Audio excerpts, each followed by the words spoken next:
How's it going? This is Justin from the Cathedral of Joy. I want to talk to you for a minute about life groups. You know, if you've been in church for any amount of time, you've heard this term small group. And for some of us, it brings these warm, wonderful feelings of something that you can't do without. But then for others of us, when you hear that word, you shudder and you just want to run. You know, when we look at the early church, we see that they gathered together in small groups and in community, but those groups made a difference for the kingdom. They didn't sit around all day long arguing over whether or not God was a woman or whether or not it's all about fate versus free will. They gathered to make a difference, not only in their lives, but in the lives of others and in the world around them. They gathered to bring love where love wasn't. You know, most people aren't ready to bare their souls. They're not totally comfortable getting completely messy with everyone. They reserve that for a select few, and they should. But I do believe, like the early church gatherings, that life groups should be a place that share a common goal. They share a common purpose, and they have a common bond where they spur one another on toward love and good deeds, and they challenge each other, and they grow to become mature followers of Jesus. You know, we at the Cathedral of Joy, we believe it's the duty of every believer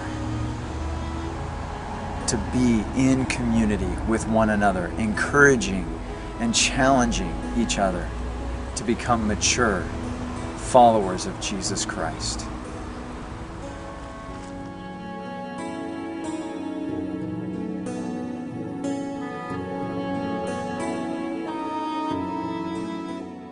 So our life group has really changed since we initially started. We really started more as a small group, and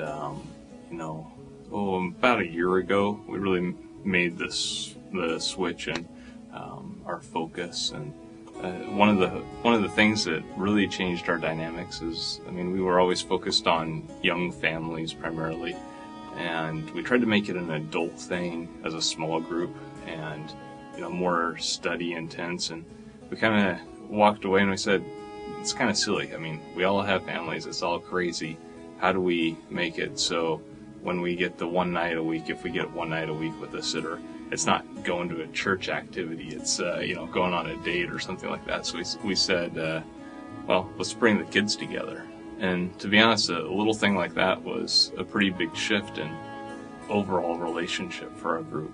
And so now, not only are the adults, having a study, and we'll get, one of the great high school kids to come in and watch the kids while we're doing our thing, but, to see the kids also grow in their relationships and start creating friendships. We have a range of ages from, newborn to 9 or 10. But I think in a lot of ways, the life group, and really the cathedral's view of community overall, has helped expand and make it, it's exciting to be a part of a group and the church community. So I think that in some ways the life group has helped some of us change our view of kind of what it means to do church instead of the traditional way, and to really be able to be there, and you look for opportunities to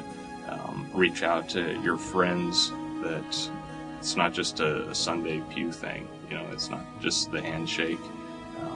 That's not limited to just the church. I think what I've seen in mine and Peggy's lives is that we end up having core people, whether it be family, friends, or career. It's an intermixing of things that go on in our everyday life. Right now we have a member of our group that's going through some medical issues and has a surgery coming up here shortly, and we've seen the effect it's having on their family, and just it's a tough time, and so we've been in a lot of prayer together. The cool thing that we've had in the last year is the level of trust grow among the members, and so where we can share those challenges openly. Because to be honest, I don't think if we were a Bible study group and we just came together but didn't have the friendship level that we've developed, I don't think we would know of the situation and be able to just be in prayer for each other and contributing that. Trust is very important to us. That I can call a friend of ours and tell him anything that's going on in our lives and not have to worry about that anything getting out of what we may be dealing with, because the relationships that you build are very strong, and I think it all goes back to the trust factor again. And then it really, I think it's based on the biblical principles of community.